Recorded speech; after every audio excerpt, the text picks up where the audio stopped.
Hey everybody, it's Robert Dunt from ArtTop10.com, and I'm very pleased to be here today with Alexander Hinks at his wonderful exhibition he's curated, Horizon, Landscape and Beyond. Alex, do you want to take us around this? Yeah, I'd love to. This vision of contemporary landscape, is it? It is, yeah. So sort of, I know, sort of with Horizon, so that's sort of seen as a straight line, but then sort of adding the landscape and beyond, it opened the show up to the whole spectrum of landscape and sort of into abstraction too. There's lots of interesting pieces, so let's have a look. So it's cool. Let's go. Take us away into number one. In the foyer, sort of the first piece in the show is by Emmy Thompson. And so it's a beautiful oil painting, it's titled Brambles, and extremely gestural, but also you sort of make out sort of the landscape element at the top too. Yeah, so she's dug back into that, hasn't she? It looks to me like, don't you think? I think a lot of it must have been done in one moment. Yeah, exactly. But I think she's probably sort of looking at the background, sort of some elements are on top and others have been reworked into it. Intriguing, yeah, it's quite nicely layered. You've got a real sort of density to it, haven't you? Yeah, so she has 3 pieces in the exhibition, and so they're all of the same style, but very varied. And so intriguing. And then next we have Gail's Seres-Woolfsons, and so this very urban landscape. You remember her in the Model Maquette show last year. And the coloured tones here also sort of tie in very nicely to Jane Ward's next to it. Sort of throughout the show, there's some lovely connections between the pieces. I like the way her different lines drag you through the picture. It's very abstract and hard edged. But then also sort of painting on the board, it's also quite loose with the dribbles too. Yeah, it's sometimes difficult to tell, which is nice. Difficult to tell which is photographic, which is exactly painted, which is nice. I think that's been blurred or painted, and then this is completely focused collage. And I particularly like these white lines. I know, painted great bit of perspectives. Yeah, it is. And then talking about collage, here we have a piece by Jane Ward, and these are really sort of wonderful fantasy world. And you can peer in here and see the sort of boats in the background, and there's also sort of lots of replicated subject matter. And so it's a real dream world. And I like the little boats in the background. What I like about hers is looking at the other one earlier over there is like this bit here where you've got sort of these buildings that are exploding themselves apart, sort of deconstructing themselves in front of you. Completely, so you said such a process. These are printed, you said? These are printed, the one later on in the show is printed, reworked, and then potentially printed again, but this one's purely just done on a computer. Oh, that's a one-off print, so she hasn't printed over it again. She hasn't printed it. I think this is just sort of one process. And then next to it we have a very wacky sculpture by Adam King. Like and so it's kind of like a coral tree with sort of where it's sprayed into this foam board, and it also has a historical sort of note with Gainsborough's Mr. and Mrs. Andrews, and this is Mr. Andrews here. Hello, Mr. Andrews. How are you doing? Nice, quirky piece to sort of welcome people to the exhibition. Oh, it's actually fun. When you come in and see it, it's kind of cool. It's got a nice vibe to it. I like it. Yeah. It's really funky. I like these bits at the top. What's it called? Mr. and Mrs. Andrews, Small Garden. Yeah, it's nice. I like it. Yeah, it's fun. And then sort of opposite Gail's, we have another sort of timber piece, and so this is by Daryl Brown. And it's titled sort of Rain, Rain, and the idea is that sort of he's looking out the window and then you've got this cascading rain coming down. Intriguing. That's actually really weird. Wait, is that made out of different layers of? Potentially, he's quite a craftsman, and is amazingly talented. You've got a couple of sculptures also in the show, but I thought it would be nice to include a 2D piece as well. Yeah, so here he's dug into it? And potentially he's glued all these different layers of ply on their sides together to create this sort of cascading sort of rush of movement. That's really weird. It's really hard to work out how that's made. Yeah, no, completely. Quite intriguing construction. I like then it turns back into rain. That's quite nice. It sort of goes from that weird. We discussed about looking out a window, but then also looking in, and sort of like the different elements of the world are sort of visited or revisited by a lot of artists throughout the show. And sort of interesting. So a piece by sort of Kirsty Harris, and so you have sort of this puff of clouds, and then potentially some sort of jet streams, sort of. And what's that made on? So that's unstretched linen and they're oil painting, and it's sort of hung on these black magnets, which Yeah, I is very like the clever black idea. magnets. So, yeah, it really works. They're actually quite a nice part of the picture, I'd say. No, completely. And it sort of came with an install guide that I had to follow to the T. Like 28 page. Yeah, I didn't dare do it by myself. And then opposite we have another black piece, and so this is by Alex Booker, so woodcut print. And yeah, so you can make out sort of the landscape, and it's also quite abstract too, and sort of whether you're looking at sort of something coastal or stream, and then also like sort of with Daryl, sort of embracing sort of the textures of the wood with these curves. Yeah. I expect you're selling. So the top bit's actually. I think that's the pattern of the wood, probably, but so I might be wrong. Is it a woodcut? It is woodcut, yeah. Interesting. Really hard to make woodcut prints. But he does all these sort of courses where he'll invite sort of 10 people around to his studio for the afternoon, have a load of sandwiches, and then teach them all how to print. Oh, well, fantastic. Yeah. When am I going? So next to Alex's is David Wiseman's, and these two tie in quite nicely with sort of the idea of that stream and sort of nature, sort of. Absolutely. And and it's sort of beautiful colour painted with all sort of, his choice of colours and sort of. Yeah, I always liked David's pieces.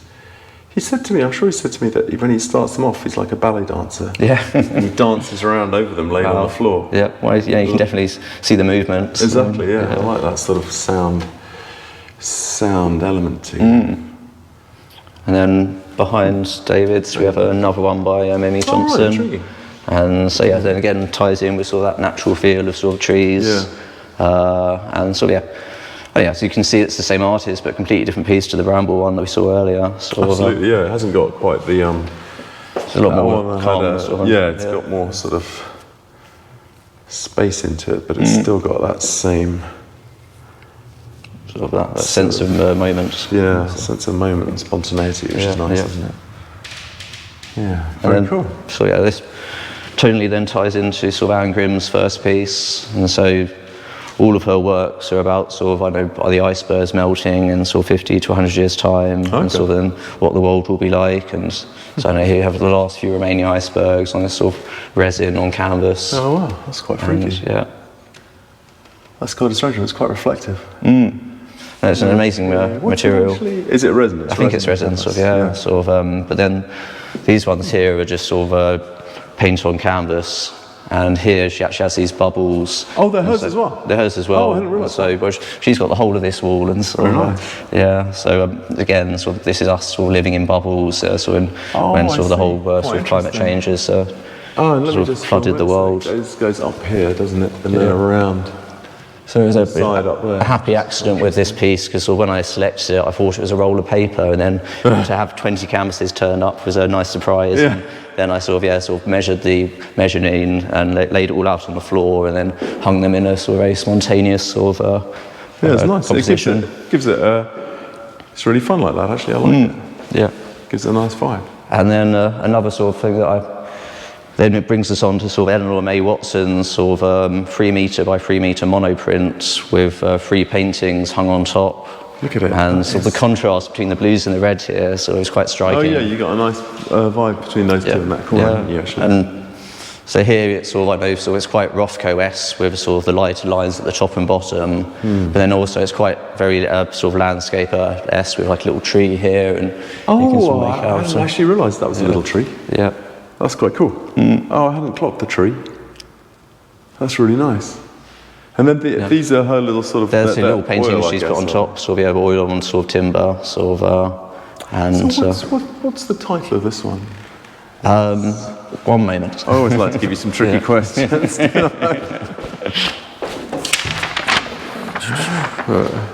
So, A Distant Country.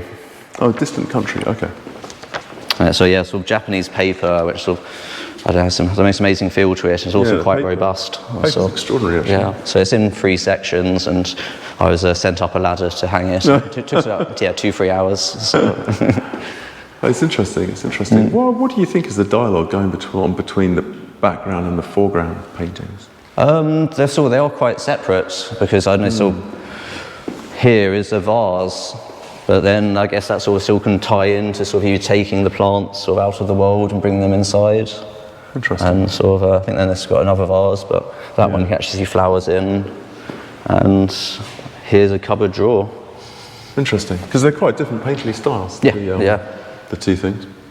Well, it's fun to have a bit of mad contrast. And then down here we have the two sculptures by Daryl Brown, and so this is British oak, sort of hand carved, and so it's sort of some foliage, sort of a forest that he's recreated in wood. And he's made the tables too. So that's what I was going to ask. Yeah, so the whole thing works. The whole thing works together. And he actually came across a felled tree a few years ago, and then took it home. And really, so all of it's completely sort of from start to finish, sort of a complete process of him using all his talents and time and energy. That's really cool. Yeah. Check it out. I like the way it's attached onto the table, the little pieces. So they have their little pins that they each sort of secures each one. That's interesting. And so notice he's curved it, reworked it, sort of glued them together, sort of like the rain piece earlier. I like carved things. I'm amazed by sort of this talent and craft that's gone into this. So another piece by him.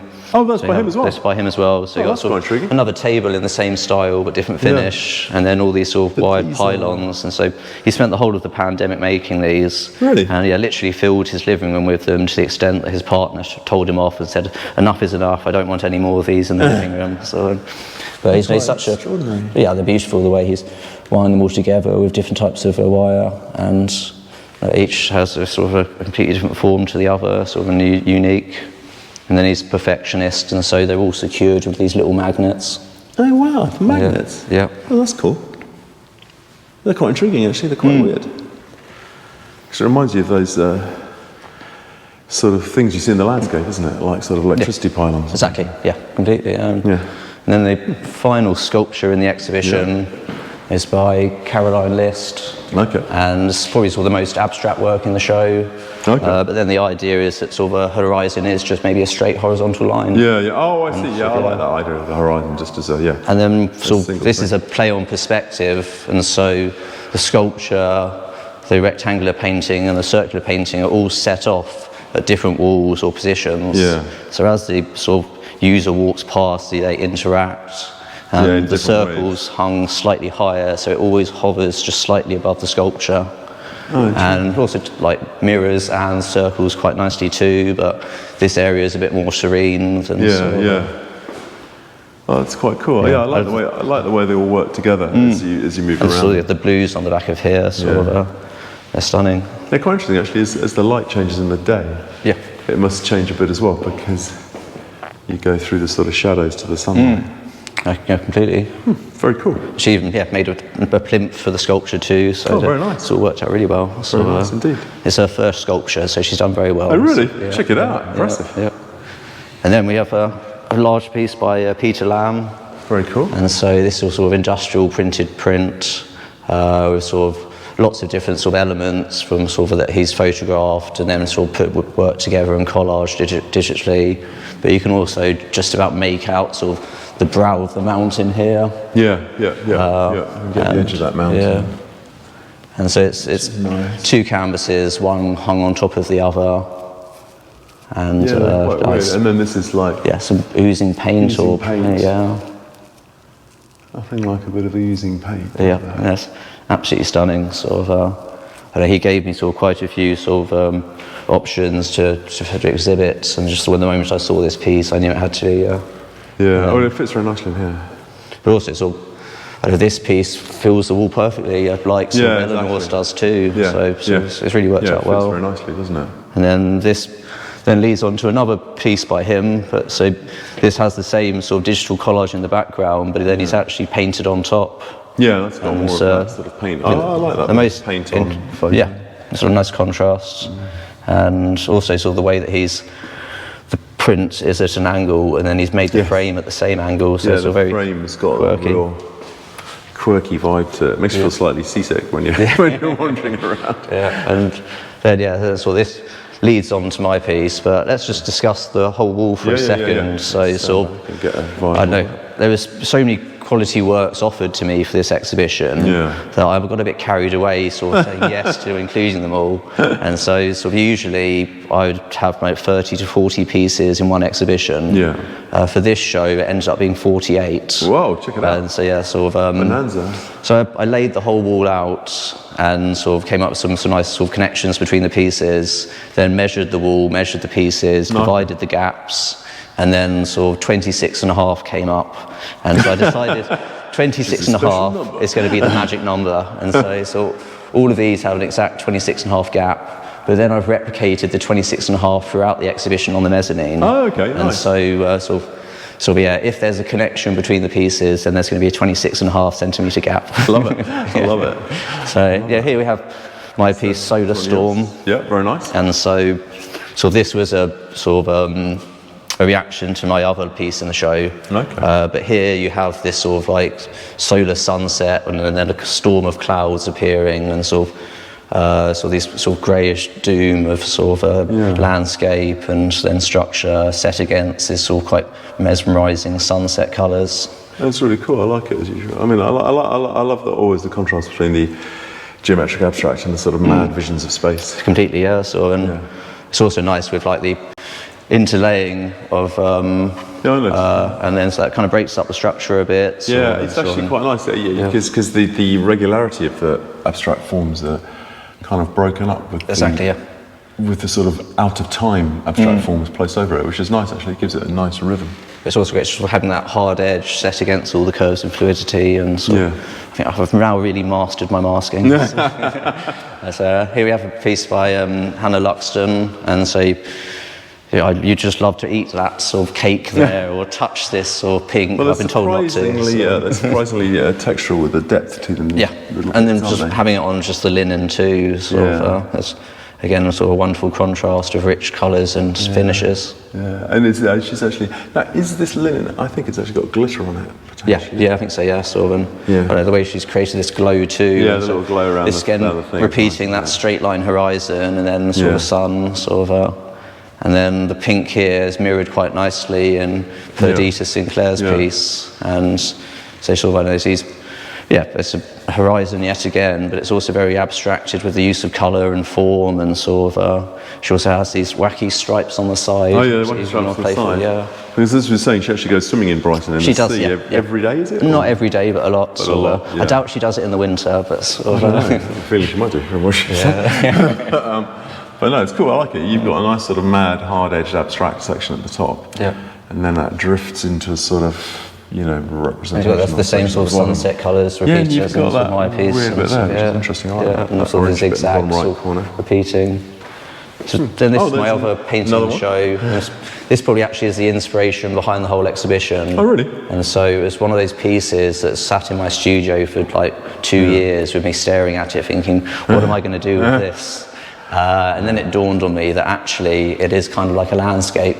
So totally. Then the idea of including this structure as a sort of a cloud, and then also here I've broken up the structure even more, left some floating as if it's dispersing, like sort of raining, or it could be something more cosmic. So I named the piece sort of Atmosphere Falling.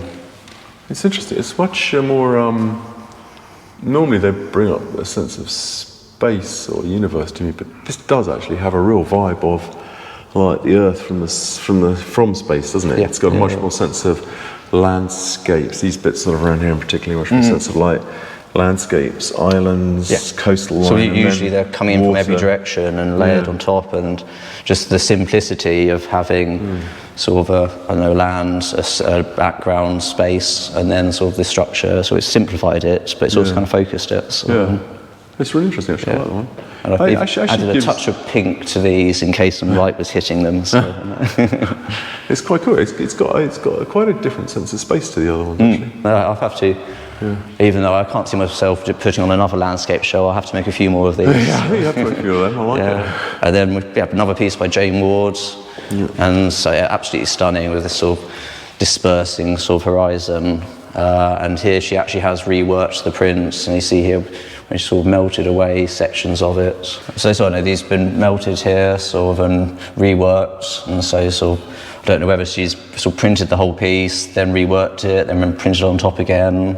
I find it really interesting, these bits. I hadn't realised she'd like sort of burnt them out of the original printing, I guess, or as you say, melted them. But it's quite intriguing. I like that. Or maybe even sort of previous sort of points that she's sort of reworked, she's then inputted back into the computer. It's nice. It gives a sort of computer thing a bit more of a painterly. Yeah. I think sort of painterly. Previously, she probably would have just been a painter. So I think Caroline was mentioning about sort of over the years how her practice has changed so much. And very cool. So we have sort of Natalie Dowse, sort of, and stunningly painted sort of photo reel, sort of exactly. So it's the last one available of that series, so it was great to include it in the exhibition. Yeah, I really like these. They've got a weird, disturbing feeling of like molten metal alien seascape, and they're sort of weirdly unnerving. Especially little bits of it, just like this bit here. This bit here, if you look here, for me, it's some body just been sucked under in that section. So it's quite hypnotising. So. Yeah, they're very hypnotising. Very hypnotising and quite strange. And then next, I have Robyn Litchfield. And again, sort of like Natalie's, it's sort of very sort of painterly, sort of. But here's got some beautiful reflections within sort of this river, sort of. But then also the introduction of sort of the reds makes it sort of quite abstract too. Yeah. And I know sort of setting sort of the gestural brushstrokes of the foliage against this very sort of calm sort of background, sort of the sky. And these bits here are profoundly intricate, actually, aren't they? It's an interesting way to. It's the second painting that's got that kind of scraping out vibe going on to it. Completely, yeah. Well, back to that scraping out vibe. So the final piece by Mimei, and this is my favourite out of the three. Okay. So I just love the glow of the cave, but then also it still is visiting that sort of horizontal line again, and it's just lovely with sort of the gestural movements. Yeah, it's got some really lovely big scoopy bits of paintwork in there, hasn't it, which are fun. Yeah, that's absolutely stunning. That's really cool. Yeah. Next, we now have Darren Nisbett, and so this lighthouse is actually sort of made of sort of like, I don't know, copper paint or something like that. All right, so is this a photograph? It's probably started off as a photograph, but then it's printed, and then even in the background you see sort of brush strokes, and so like I hadn't quite realised that. There's so many different elements that he's sort of, has just mixed between. I know all the clouds are extremely photographic, all the brush marks, and then I know how sort of this glow of the sunset's been imposed onto it too, but then also with the building up of the lighthouse and sort of the landscape, it adds a certain 3D element to it. Yeah, absolutely. Yeah, it's intriguing. And so this section here is quite architectural. Yeah, it's a architectural vibe. Now on to Joanna Whittle's sort of tent, and so this is actually painted on an antique postcard. So on the back of it, you see the sort of faded text, and then she signed it. Very cool. And she collects these. Yeah, she collects them, and sometimes she can't bring herself to sort of paint over and destroy them. You mean the one with the two cats? With the one with the 2 cats. She sent me, I wouldn't paint over that. So a few people I've spoken to while this show's been on said they would, but really? Not everyone's a cat Poor person. Cats. Yeah, exactly. And then next we have sort of Alice Wilson's, and so you have a sort of printed onto timber, and then sort of, but she's sort of removed this timber. Yeah. Oh, and then removed. You can actually see the depth of the thing here where it must have been removed. Exactly. Yeah. So I don't know sort of quite the material of the print she's used, but I think she has potentially even peeled it off and then sealed it. Oh right. Sort of, Intriguing. It takes us on to sort of Alice Wilson Accourts, and so like Joanna, so Joanna is painted onto a postcard. This is painted and drawn onto an old book cover. Okay, it's quite difficult to get this with the shadows and the light, but you can get a sense of it. The detail of the pencil drawing. So it's just trying to get a detail of the pencil drawing. But it's also quite quirky with it sort of then in this sort of abstract windows surrounded by pinks, or and even a few music notes. In the bottom, interesting. And then the pink of hers sort of goes nicely into the pastel colours of Benjamin Deakin's painting here, and so this one is Quirky World that he's created of sort of the Himalayas, but it's actually a painting. Yeah, I like that. A sculpture that's been wrapped up, sort of, and then this dream world of sort of architecture. Oh, that's cool. And, I like the painting in the background on the sort of painting. That's nice. So this piece has actually sort of never been exhibited before. It was great that sort of I chose this one. That's really cool. Yeah, I like that chessboard as well. Exactly. Yeah. When I saw previously, sort of when he's shown here, is some older pieces that sort of have that geometric sort of pattern to them too, sort of, and also his recent show at JGM Gallery, sort of, he was looking at all these sort of William Morris-esque curtains within the paintings, and sort of, and then also sort of that all tied into his trip to sort of Nepal and Himalayas, and you just have these interiors with all these bright, vibrant colours, but then through the window, these mountains, like this one here. Very cool. Yeah. Very cool. Should we let's roll up to the mezzanine level. Do you want to take us for the full tour? We'll look at the. Just have a little spin round the exhibition on the way. Let's get a little vibe of it. Right, and up we go.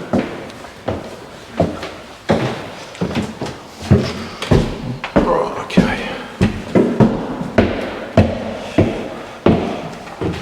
Nice. So yeah, here we have 3 works by David Wiseman, Perdita Sinclair, and then Benjamin Deakin again. Yeah. So this is David's, isn't it? and so this one's sort of a bit lighter in tone than the one downstairs, with some great sort of gestural movements, and even a bit more hard edged than sort of the previous piece that we saw. It's nice. I like it. But yeah, it's very airy, sort of. And that sort of ties in quite nicely to sort of the colour palette of Perdita's, and so here we have this wave with then these sort of abstract triangles coming out of it. So it's a really genuinely bizarre painting. Yes, yeah, completely. So you've got the wave, but you've also got those diagonals on the edges as well. And then you've got I can't help thinking like shark's fins spinning around in the water. It's got a really cool vibe to it. Yeah, no idea what's going on. And then beautiful sort of, this is a bit more of your typical landscape piece by Ben, but it's an amazing colour palette, and so it's a real dream world with sort of foreground and background sort of merging. No, it's cool. I love those colours. It's got a nice colour palette in there, nice sort of sensitive vibe to it. Oh, these are cool. 2 works, by Sue, sort of William Acott, and so again, sort of beautifully pencil drawn. Is this the same as the one downstairs? Exactly, yeah. So the book cover one downstairs, and these have a gold leaf on the edges. They're sort of on timber, sort of. Intriguing. Sort of solid timber, and they have gold edge on the corner. So I had to get the white gloves out to hang these. So, they're really strange things, actually, because they are like things. Yeah. No, completely. So this dome makes it all sort of very physical objects. So. And it's got a really old style vibey feel to it. Yeah. So I'm sure you might just use some reference points maybe from antique books or sort of. Exactly. And 2 by Natalie. So this is a new series of works, sort of turning sort of mountains into fabrics, or fabrics into mountains. But they're cool. And so I like them. Again, this is a very sort of it's quite a busy show, but this is a very sort of serene area with sort of the choice of palette for the works. Yeah, I think these are really cool. Stunning. And also quite like how these actually do kind of connect. So in a sense, so they're separate pieces, but it does flow in. Sort of, No, I love them. They've got a real kind of mountainous vibe to them, but you know they're fabric at the same time. Completely, it's very clever. And to have done that in paint is quite clever. Wonderful. Fascinating. So here we have the holiday section of the show. The holiday section. Come on, Tui. So we have Kirsty Harris, and so this is sort of a fabric bleached painting with palm trees, and guess what? That sort of bleach colour as a result is very Sunset S2 and then that leads on to what I used for the poster of the show. And of course, your photo, which is very cool. So I was flying back from Tenerife recently, and we left at the time that the sun was setting, and so I ended up moving seats by chance, and then found myself at a window seat and looked out the window and saw this. That's a really cool photo. We were flying in the direction of the sun setting, so we literally followed the sun for 40 minutes or so. Oh wow, really cool. So I took lots of pictures, but this is one of the first ones, so you can make out the volcano, and then the city below, and a nice horizon, And yeah, it's a stunning piece. That's really cool. I like and that. then this, I've now decided I should be a photographer, sort of like much easier than painting. And so I took this in sort of Bermondsey sort of a few weeks ago, and it's got a lovely crescent moon. I like the moon. Yeah, the moon's cool. And then sort of the composition I do envision as being sort of the same as my paintings downstairs. Okay. Sort of seeing it as sort of like a landscape here with some contrasting bold edge set under the tree, then set against this sort of vast space of sky and then details of the city. Interesting. Another piece by sort of Alice Wilson. And so here, I don't know, yeah, sort of, you can imagine some pebbled beach. Not sure sort of what object she's removed here. What is that object? It's like a weird cube that's been placed there by aliens. Yeah. So maybe it's a bit more abstract this time. Sort of. Yeah, it's quite intriguing, right? But yeah, stunning pieces. I like the wood, the grain of the wood when it comes back through. It's lovely. quite interesting, isn't it? And she's made those boxes. She made the frames as well. Yeah, I'd imagine so. Yeah. So, intriguing. Who's this one? So this by? Adam King, the same guy as the tree sculpture of the Mr. and Mrs. Andrews downstairs. Right. Oh, the Gainsborough. So that's a 2D piece. It's a 2D piece, and so it's a collage of old CDs, DVDs, and tape cassettes, recorders that he's then made into this architectural sort of building, sort of with steps zigzagging out. I really like that. That's really cool. I like all those CDs. It's so reminiscent of completely. CDs, So it's been a while since we've seen anything like that. That's really funky. It's quite nice. These grouping here are all sort of heavy black frames, and they've got 26.5 centimetre gaps. 26.5 centimetres, everybody. It's the magic number. So here is another piece by sort of Darren Nisbett, who did the lighthouse downstairs. Okay. And so you got the same sort of gold sort of finish with sort of the collage here, but this is on aluminium that he's then painted and scratched into. Yeah, you can see much more how they're made on this one. And I think all of these pieces, the black frame really does finish the piece. Talking about frames, this is probably the most interesting frame in the show. So another piece by Peter Lamb, and so I love this zigzagged sort of loss of corner within it. And then also has it's a collage where it literally sort of cockling off from the background. Peeling off the thing, isn't it? Man, that's very cool. I like that. That's brilliant, sort of thing. Escaping out of its house. Yeah. And so here you have more sort of painterly elements, but then sort of they're set against sort of the backgrounds are so sort of dark and diffused that sort of could be anything. Sort of. And, it's very cool. And then final piece on the mezzanine is by Anne Grin, and so the reason I hung there's such a large piece on the mezzanine is this big dome here, forcing the viewer to look at it from the side. Yeah, it's nice looking the dome from the side. And it reminds me of all those mad space films where people completely, And so these little towers within the domes are actually made from shotgun shells. Really? Yeah. Oh, that's cool. And then also, one thing that I don't know if it's intentional, but it's also quite wonderful, is that this big dome is replicated with the resin bubbling the whole way across here. And again, maybe one of those happy accidents, or maybe it's completely intentional and wonderful. That's rather cool.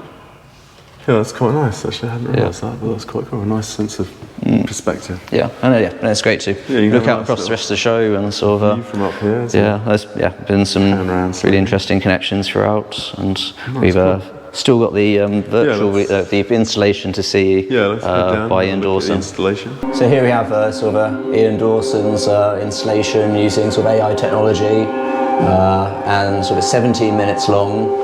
And it goes from sort of animated AI footage through to sort of more photographic sort of references to sort of lockdown in his garden. And so all the sounds that you hear are mutated camera clicks.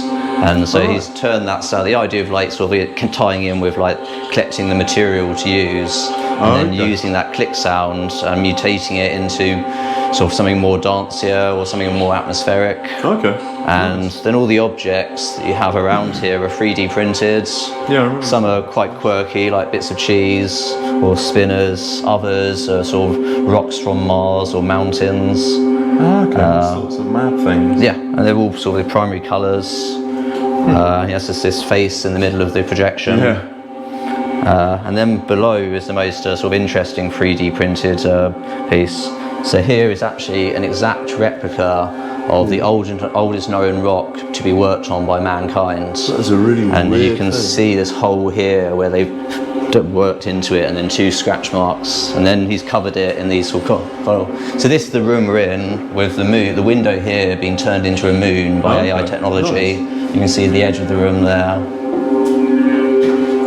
It's quite freaky. Yeah, no, completely. Sort of, it shows you what's possible with technology today. It does. And so also underneath this rock here is some fabric that he's printed the textures of rocks. Okay. And that's replicated below the projector down here. Oh, right, okay. And then there's another copy of the oldest known rock to man.